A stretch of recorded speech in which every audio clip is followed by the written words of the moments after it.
Student, welcome back to my channel Samrat academy. Student, आज की इस वीडियो में आप लोगों को बताने वाला हूं तुलसीदास का जीवन परिचय। लगातार कई दिनों से मेरे पे कमेंट आ रहा था कि तुलसीदास का जीवन परिचय बिल्कुल कम शब्दों में और बिल्कुल सरल शब्दों में लिखकर सर बता दीजिए, ताकि एग्जामिनर हमें पूरा का पूरा नंबर दे पाए। और मेरे प्यारों बच्चों, दावा करता हूं कि वीडियो समाप्त होते होते तुलसीदास का जीवन परिचय आपके दिमाग में बिल्कुल छप जाएगा। इस बात का दावा करता हूं। ये भी दावा करता हूं पूरे YouTube चैनल पे ऐसा वीडियो आप लोगों को कहीं पे भी नहीं मिलेगा। चलिए स्टार्ट करते हैं। सबसे पहले प्रश्न उत्तर संख्या 26 का ख हेडिंग डालेंगे और तुलसीदास का जीवन परिचय लिख रहे हो तो आप तुलसीदास यहाँ पे हेडिंग डालोगे तुलसीदास। इसके बाद यहाँ पे ब्रैकेट आपको बनाना कंपलसरी है मेरे प्यारों बच्चों। यह ब्रैकेट को तो ये देखकर एग्जामिनर आपको प्रभावित होकर नंबर दे देगा। एक बात और मैं रियलिटी बात आपको बता देता हूं, एग्जामिनर कभी भी आपको पूरा जीवन परिचय नहीं पढ़ता है। अब आप सोचोगे क्या यह सही बात है? 100% बिल्कुल सही बात है। एग्जामिनर क्या करता है कि अगर आप संक्षिप्त परिचय लिखें, अगर बिल्कुल करेक्ट संक्षिप्त परिचय लिखें, वो यहीं से नंबर आपको दे देगा, क्योंकि मेन वर्डों को तो आप यहाँ पे लिख ही चुके हो। अगर यह सही है तो जीवन परिचय में क्या लिखा हुआ है।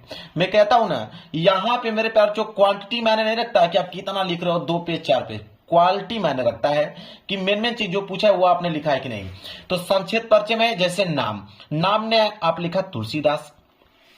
जन्म में आपने लिखा कि सन 1532 ईस्वी में इनका जन्म हुआ। स्थान की अगर हम बात करें किस स्थान पर इनका जन्म हुआ, तो राजापुर बांदा जिले। पिता का नाम अगर बात करें तो आत्माराम दुबे उनके पिता का नाम था। माता का नाम हुलसी। रचनाएं की अगर हम बात करें तो रामचरितमानस, गीतावली।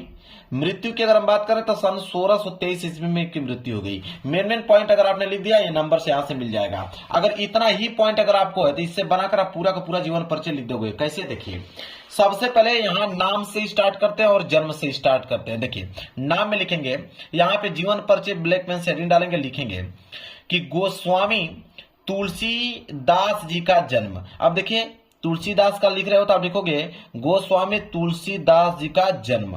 अब जन्म कब हुआ? 1532 ईस्वी में। अब जो भी मेन पॉइंट इसको ब्लैक पेन से आपको लिखना है। तो 1532 ईस्वी को कहां पे? तो बांदा जिले के राजापुर गांव में हुआ था। तो देखिए, बांदा जिले के राजापुर गांव में हुआ था। इतना पॉइंट मेरे साथ बोलिए। चलिए, गोस्वामी तुलसीदास का जन्म सन 1532 ईस्वी के बांदा जिले के राजापुर गांव में हुआ था। इतना पॉइंट याद हो गया कि नहीं? बताइए, याद हो गया? बिल्कुल। चलिए, अब बारी किसके है? पिता का नाम क्या था? लिखेंगे इनके पिता का नाम आत्माराम दुबे। देखिए, आत्माराम दुबे। इसके बाद माता का नाम, तथा माता का नाम क्या था? हुलसी देवी। माता का नाम हुलसी देवी। तो यहां तक आपको बन गया ना कि गोस्वामी तुलसीदास का जन्म सन 1532 ईस्वी के बांदा जिले के राजापुर गांव में हुआ था। इनके पिता का नाम आत्माराम दुबे तथा माता का नाम हुलसी देवी। बन गया कि नहीं? ऐसे हुलसी देवी था। इसके बाद इनके जीवन में कुछ और कठिनाइयां आई, उनके बारे में लिखना है।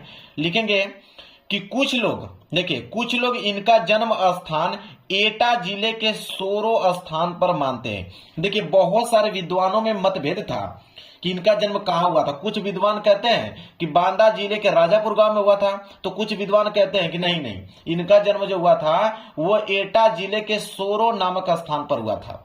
क्लियर है? कोई दिक्कत नहीं होना चाहिए।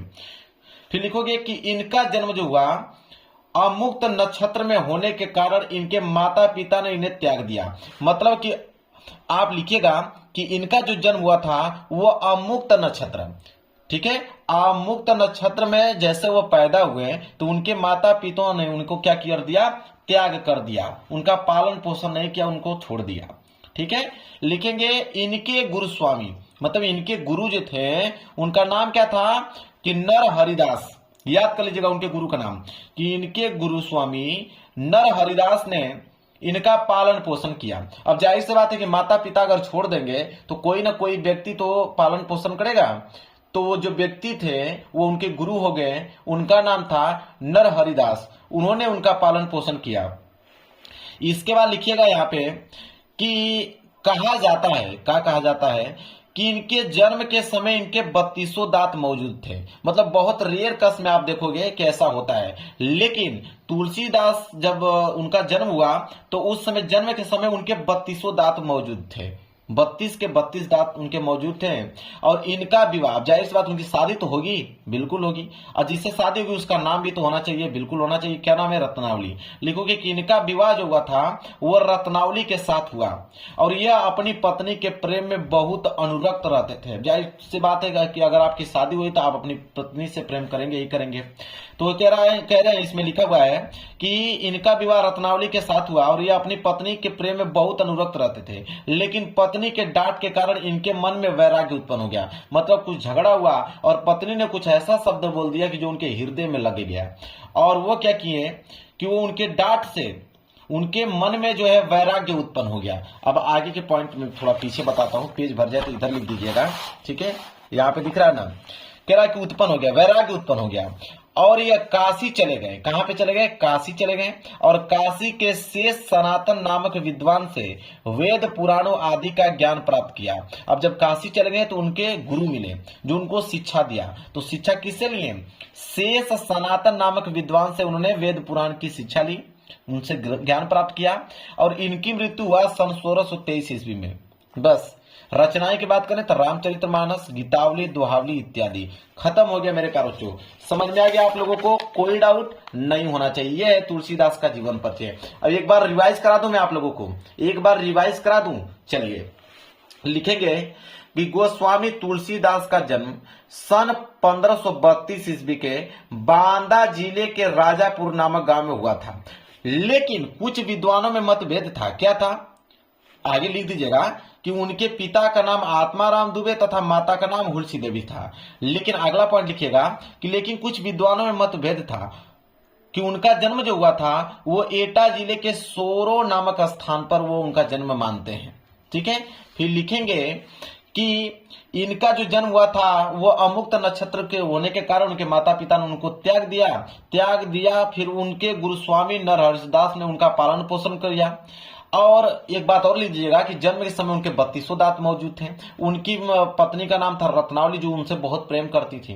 ठीक है, वो बहुत प्रेम करते थे अपने पत्नी से, लेकिन पत्नी ने किसी दिन डांटा और उनके मन में वैराग्य उत्पन्न हो गया और वह काशी चले गए। और काशी में एक गुरु उनको मिले, गुरु का नाम लिख दीजिएगा। उनका नाम था कि शेष सनातन नामक विद्वान से उन्होंने वेद पुराणों का ज्ञान प्राप्त किया, और सन 1623 ईस्वी में वह मतलब गुजर गए, उनकी मृत्यु हो गई, डेथ हो गई। रचनाएं की अगर बात करें रामचरितमानस, गीतावली, दोहावली इत्यादि। अब इतना आसान कोई नहीं बताएगा कि एक बार बताए एक बार रिवाइज कराए। अब तो आपके दिमाग में छप गया होगा ना, इससे सिंपल आप लोगों को कहीं पे देखने को नहीं मिलेगा। वीडियो पसंद आए तो लाइक कर देना, चैनल पर नए हो तो चैनल को जरूर सब्सक्राइब कर लीजिएगा, और मिलेंगे एक प्यारे से नेक्स्ट वीडियो में। तब तक के लिए धन्यवाद।